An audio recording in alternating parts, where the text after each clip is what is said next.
Missing hints. Captain Azura kept a close watch over the sea as Royal Navy soldiers scrambled to ready their weapons. They lost track of their quarry in the thick fog, but she knew in her heart the enemy was near. That she was near. There was frantic shouting, and she turned to see a huge shadow coming toward their starboard. It was too late. Boom! Sailors fell over from the crash, and splintered wood shot through the air. One whooshed through Azura's hair like a lover's greeting. Chills ran down her skin. To their credit, the soldiers quickly rallied and approached the impact zone, where two ships were now inseparably entangled. Just like their lives. Fires licked at the fog, and the bouncing light created shadows everywhere. Azura turned away. No, that isn't where she'd strike. That wasn't her style. She would attack... A snake tongue hissed out near the captain's ear. "Looking for someone, my dear?"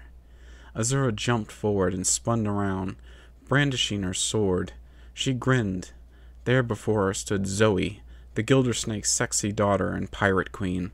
Azura's eyes ran over her curvy form, admiring how she mostly didn't look like a snake, but had enough snake qualities to be exotic. Zoe stepped a leg forward out of her slitted skirt, bearing it almost entirely, and pulled out her own blade. The captain took a stance. "After these long years of chase, I'll finally take you down, pirate." "I'm looking forward to it, Navy swine," the pirate spat back. They ran toward each other, and their swords clashed. Zoe swung her leg high, aiming for Azura's head, but she bent back to dodge, then somersaulted back into her starting stance.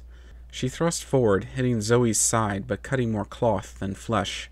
The snake woman swung her blade, hitting Azura's waistband, but failing to make significant damage as she sidestepped. They swung again, their weapons crashing into each other with years of mutual obsession. Neither wanting to pull back, they stepped in closer until their faces were right against each other. They breathed heavily, perspiration caressing each other's faces. The long nights they spent thinking of nothing but each other, the places they've gone, the people they've killed to stop them from killing their rivals. All of it built up to this moment. Their lips pressed together and... "Wait, what?" "Huh? What is it, Amity?" Amity's eyes were wide and she blushed heavily. She waved her arms. "This kissing! I thought they were rivals trying to kill each other." Luz blinked. "Amity, I told you this fic was a Zoe-ra pirate hate ship, AU. I thought you meant like a..." Amity dragged her finger across the desk and made a light doot-doot noise. "Kind of hate ship." Luz giggled lightly with that sweet laugh of hers. Then she snorted and laughed uproariously in a way that was much more Luz. Amity frowned lightly, but then quickly shifted to a smile and laughed too. Luz calmed down and curled her hair with a finger. In the years since she first came to the Boiling Isles, she had grown it out a bit, but it wasn't what most would consider long for a girl. "Right, it's my fault, really. I forgot you have actual hate ships over there, like the kind that are powered by hate." She frowned and her eyes grew distant. "And shoot confetti from the steam pipes." "Over there." For a while, listening to Luz read out her latest Azura fanfic, Amity almost forgot she was talking to Luz through a crystal ball, and Luz talking to her through something she called a laptop, and they were dimensions apart. Even after Luz's first summer in Amity's world, the Owl Lady kept her portal near Luz's house open, and she freely visited Hexside Academy, so she never really felt that far away. However, with both of them going to college, Luz was in a different town, and Amity had left the Boiling Isles entirely to attend Unseen University. Even if the Owl Lady moved her portal, it wasn't easy to get to her. As such, for a couple months now, this was the only way Amity could see her girlfriend. Luz leaned forward.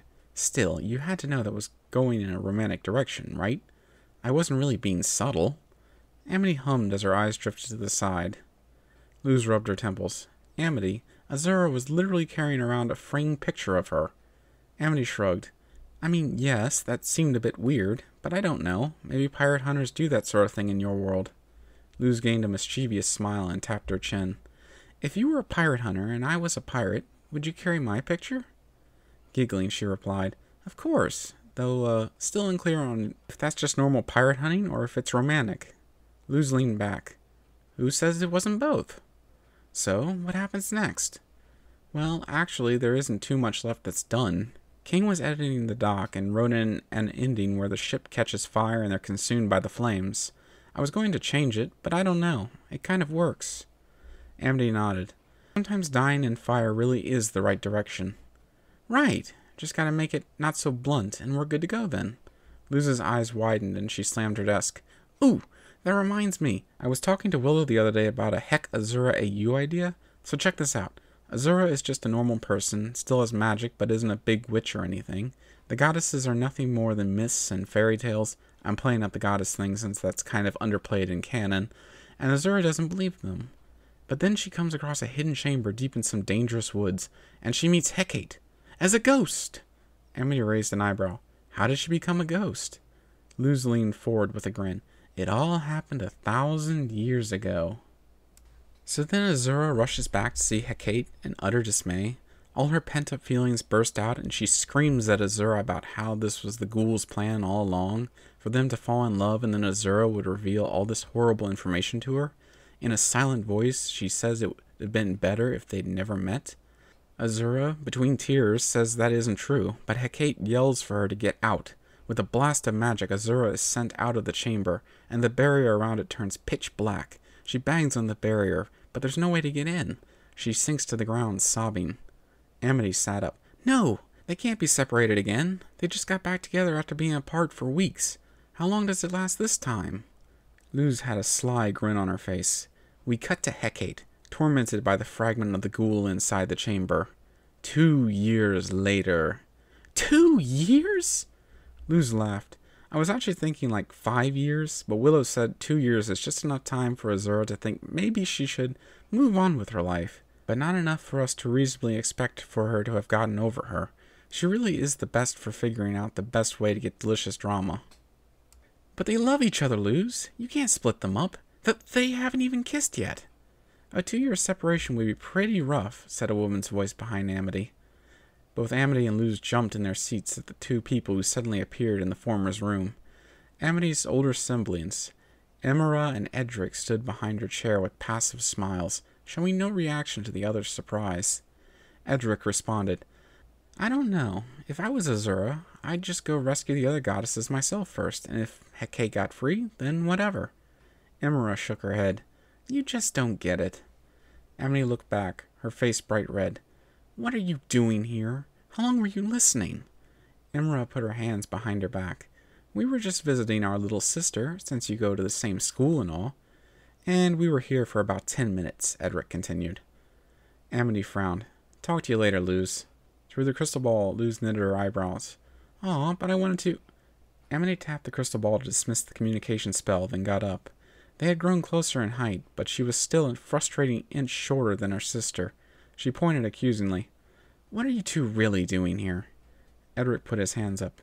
Nothing, Mittens. Just letting you know the unicorn flank special is almost out of the cafeteria, and I'm guessing you haven't had dinner yet. Amity suddenly felt her stomach rumble and her finger drooped. Emira laughed lightly. Too caught up talking to your girlfriend, huh? Amity looked away. She lives in a different time zone now. I just got a bit mixed up.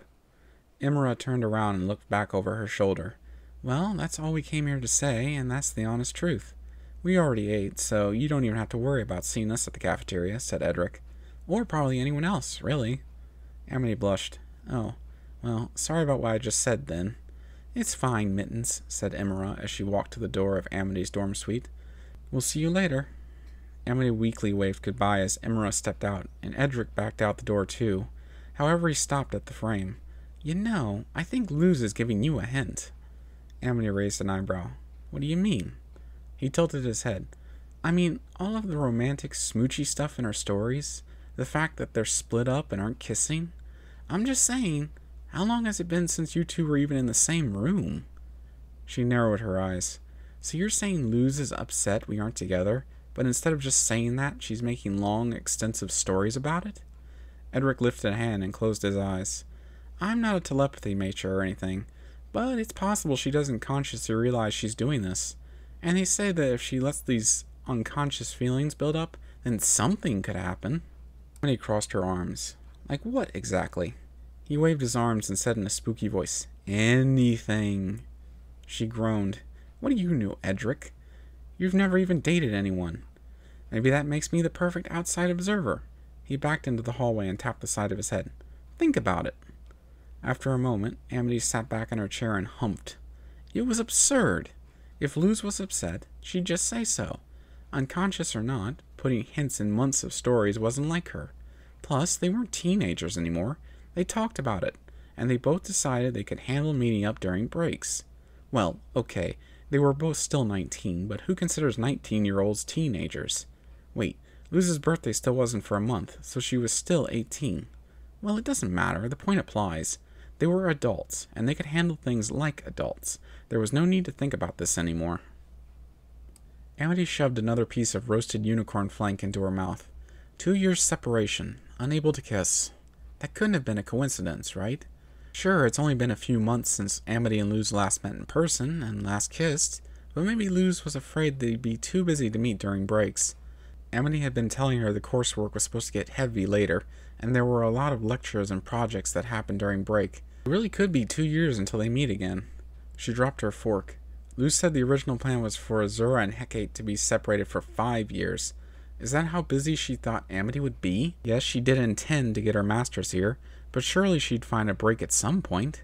Then there's what Luz said Willow said, about 2 years being the time at which Azura might move on. If she waited more than 2 years, it is possible Luz would move on? Amity hadn't been the most sociable witch during these few months, and lived alone. Luz mentioned the friends she made at her college a couple of times. Plus, she had a roommate. Amity shook her head. No, this line of thinking was absurd. She picked up her fork and shoved the entire remaining roast in her mouth, chewing loudly. She'd finish eating, wrap up her work, go to sleep, and think nothing more of this.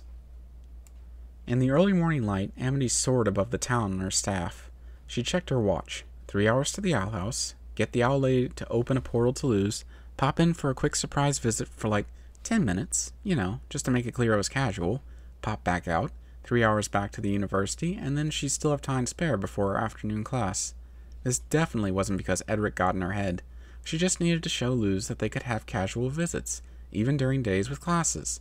And she needed to do this right away because it was important, but she didn't need to give a heads up because it was just a casual visit. Nothing big. She touched down at the docks, petting the newt talisman atop her staff as thanks. It gurgled back. The witch looked around. Okay, finding a ship back to the Boiling Isles shouldn't be too hard, she said to her talisman. It's a busy port, after all. In fact, I think the one I took here should be nearby. There were loud screams as crowds of creatures ran away from the shore. Large men and monsters with horned helmets launched from wooden ships onto the docks, yelling and laughing. Vikings! One small creature shouted before being squished by a heavy leather boot. Amity frowned and checked her watch. Of course, the one day they decided to go off schedule. She rubbed her temples. Okay, this probably meant not many ships leaving port today, at least not with willing passengers. Was hijacking a Viking ship an option? Nah. These were Vikings confident enough to consistently attack a port next to the preeminent wizard university. They could probably handle a single witch. Plus, given how often they attacked this town specifically, she wondered if they actually knew the way to anywhere else. She scanned the port. Most of the ships were either overrun already or had departed with ballistas armed. Even if she hadn't ever heard of a flying Viking, they probably wouldn't accept an airborne witch trying to board.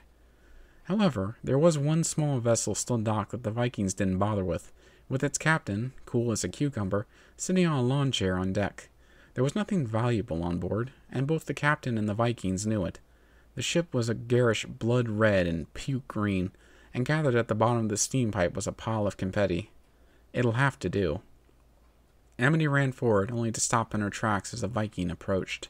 She was large and muscular, but nonetheless looked quite pretty with her purple curls and piercing blue eyes. She casually punched a fleeing skeleton, scattering its bones and quickly reminding the witch that now wasn't the time to gawk. She pointed her staff forward, gathering magic into it. In response, the Viking brandished a large axe. Gritting her teeth, Amity said, Sorry, but my girlfriend's waiting for me. The Viking stopped in her tracks and smiled. Oh my, how splendid. Far be it from me to get in the way of love, so off you go, darling. She put her axe on her back, flicked her hair, and strolled in another direction. Amity blinked. That was easy. She took a few more steps forward, only for the ground to rumble as a large gray cyclops approached. He wielded a large spiked club, and wore nothing but boots, a loincloth, and a horned helmet that was far too small for his head. He stopped in front of Amity and patted the club in his hand. I'm going to see my girlfriend? The cyclops cackled. Sure, girlie, I'll let you see her. First you gotta hand over your staff and any money you got.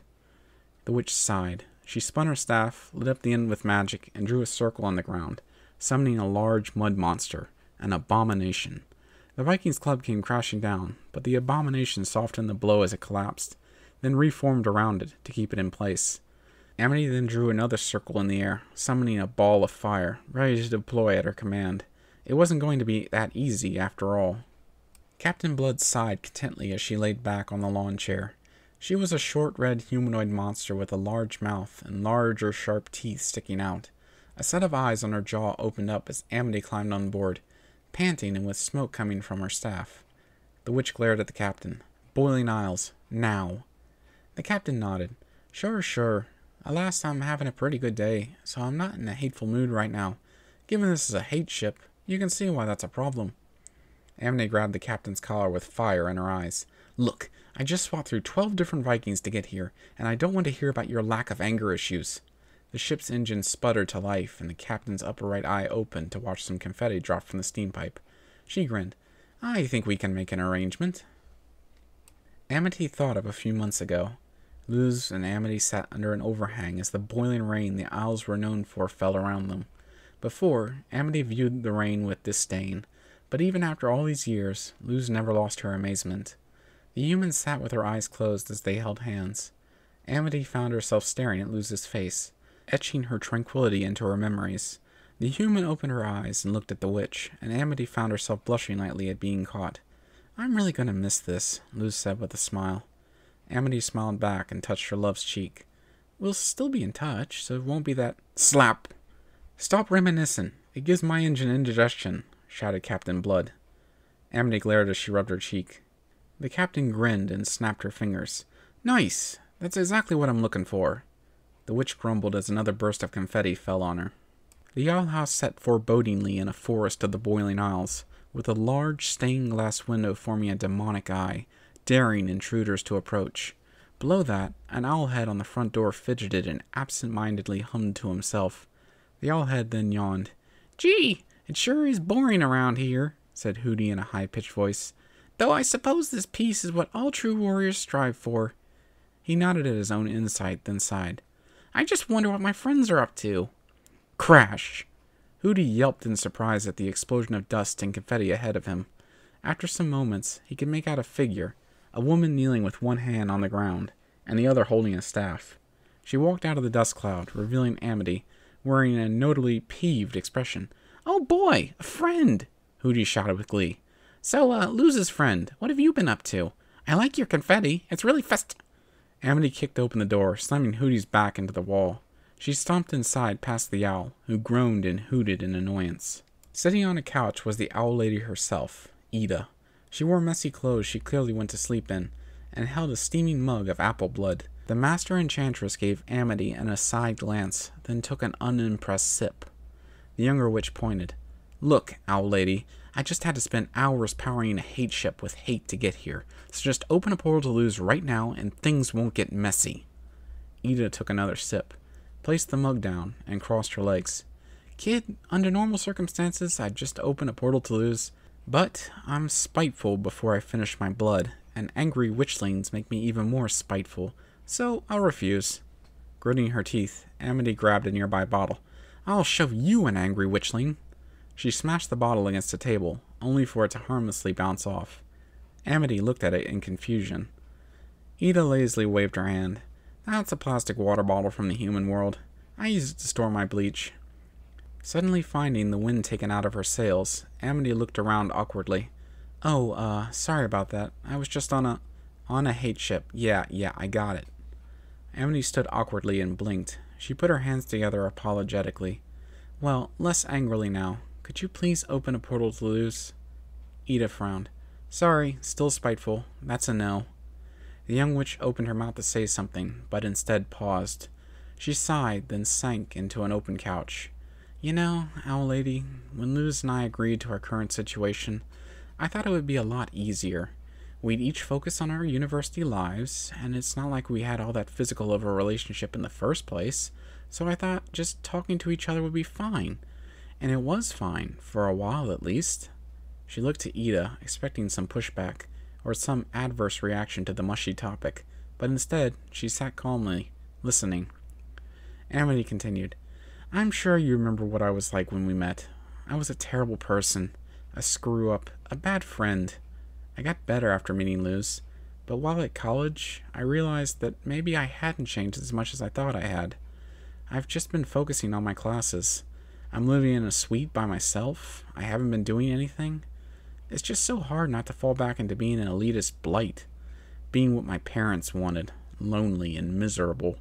It wasn't until my brother gave me an excuse that I realized just how badly I needed to see Luz. And I know, it's bad for me to depend on her like that, and I feel like an idiot for doing all this now and not just setting up a date on the weekend, and I'm 100% sure I'm missing my afternoon class, and it's so stupid that some random thing my brother said resulted in all this, but I don't know. I'm here now for some reason. Maybe it's better if I just head back now. I'm sure the Vikings have cleared up. She looked up at Ida, who sipped her drink. Kid, I'm the last person you should go to for relationship advice, at least for anything lasting longer than a night. However, I'm a strong believer in doing what the heart bile wants. You've obviously been thinking all this for a while, she tapped her forehead, but you were too stuck in your brain to do anything about it, so your emotions acted for you. Going back isn't going to solve anything for you. Your bile brought you here for a reason, and you need to fulfill that. Amity blinked, then stood up. You mean you'll open a portal to the human world, then? Ida nodded. Yep, just gotta... She got up, stretched her back while groaning, then reached for her staff. Before she could do anything, however, a wooden rectangle appeared in midair in front of the two. It unfurled into a door with a large yellow eye, which then opened to reveal a tall, muscular man carrying a large bag over his shoulders. He stepped inside, the door disappearing behind him, and a mass of junk, human treasures, fell out of the bag as he dropped it on the ground. The man wiped his forehead, then noticing Amity, waved. Hey, Amity, it's been a while. Amity waved back. Hey, Gus. She kept forgetting just how much he had grown since their first year at Hexside. Her eyes widened with the realization. Oh, now I get it. Owl Lady, you were going to let me see Luz all along, but we're just buying time until Gus got back from the human world and used it to get me to teach me a lesson. Ida blinked. Yes, I definitely remembered I already sent Gus to the human world and definitely wasn't just about to dispel his way back. Gus was already kneeling down to examine his treasures. You're going to see Luz? That's cool. I might talk to her later to ask about this. He pulled out a wheeled device large enough to stand on, which started smoking in his hands. Ida leaned over. Ooh, a human fire starter. Nice. He placed it on the ground and examined another object in the bag. Oh, wow. What do you think this is, boss? Well, that's, Amity coughed. Those two really were birds of a feather when it came to weird human stuff. Ida did a double take. Oh, right. One portal to Luz's dorm room, here we go. The owl lady grabbed her staff, and with a wave and a burst of light, the door reformed. Amity nodded to her, then took a tentative step toward the door. She reached out. She still couldn't help but feel silly, but this is what she was here for. And hey, the plan was always just to pop in quickly, not a big deal. She opened the door and stepped through. There sat Luz at a desk, blinking at her. She was eating off of a paper plate. Oh right, time zone differences. It was the afternoon for her. Probably should get lunch herself soon, come to think of it, but that was for later. Amity smiled and waved. Hey Luz, I was just the neighbor. She keeled over and started breathing heavily. She forgot. There was no magic here, so her heart bile sac was providing all the magic for her body. Luz leapt out of her seat and rushed over. Amity, are you okay? Amity's breathing quickly calmed down. I'm fine. It was just a bit of a shock. Wow, it's like I'm breathing out just one lung. She got up again and felt normal again. Well, it was still a bit strange, but she could handle it. The witch looked at her girlfriend's face, which had shifted from concern to relief. With her focused on her heart, she could tell it was beating quickly now. Well, Ida did say to follow her emotions. Amity grabbed her love's shoulders. Luz, let's smooch. Right now. Luz stared for a moment, then blinked. Okay. After what was definitely more than the 10 minutes Amity planned, she finally decided to own up to why she was there. Sitting together on Luz's bed, she listened attentively. Then Amity reached Edric's remarks. As expected, despite her warnings not to laugh, Luz first giggled, then chortled, then laughed uproariously, holding on to Amity's shoulder to not fall over. Amity frowned, but then she found herself smiling and giggling too. After a second to recover, Luz put her hands on her knees and said, Amity, you know I've been writing romantic trash since before we even met, right? Amity blushed and scratched her cheek. Yeah, but that made it make even more sense that you were putting your real thoughts in there. I get that it doesn't really make sense, but I was in a weird headspace. I think I was really just looking for an excuse to see you. Luz put a hand on her chest and said, Aw. Then her eyes widened. But wait, I really have been on a separated lover's kick recently. Maybe there is something to this. Safe to say we've both been missing each other, then? Luz giggled. Yeah, that's definitely the case. She ran her fingers through Amity's hair, and a small piece of paper fell out. Oh, right. I've been meaning to ask about all the confetti. Amity gave a nervous chuckle. I had an eventful trip here. Tell me all about it. She pulled herself back. But wait, don't you have a class soon? Amity paused. It's fine. I can miss one lecture. Luz smiled mischievously. Ooh, I see you're becoming a rebellious college student now. I actually have a class soon, too, apparently, but I know for a fact that I didn't enroll in it, so I'm not going. Amity tilted her head. What do you mean? Luz scrambled to get a notebook, which she opened to a calendar. Look, you can see here I wrote down all my classes, and see nothing for today. However, I just looked online this morning, and there's this weird class that I'm enrolled in that I never heard of, and there's a project due today. Wow, isn't that literally a nightmare people have after they graduate? Luz nodded furiously. I know, right? That makes me think there's magic afoot. The witch twisted her mouth. I don't know about that. Luz sparkled her eyes. Since you're playing hooky anyway, want to stay around and help me investigate? Plus, I want to prove to my roommate that I really do have a magic girlfriend from another dimension. Amity looked into her eyes, and after a moment, sighed contentedly. Sure. She really did miss this. Thank you for listening in. Please like the video if you enjoyed the reading, and subscribe to be informed about future readings. Until next time, stay tuned.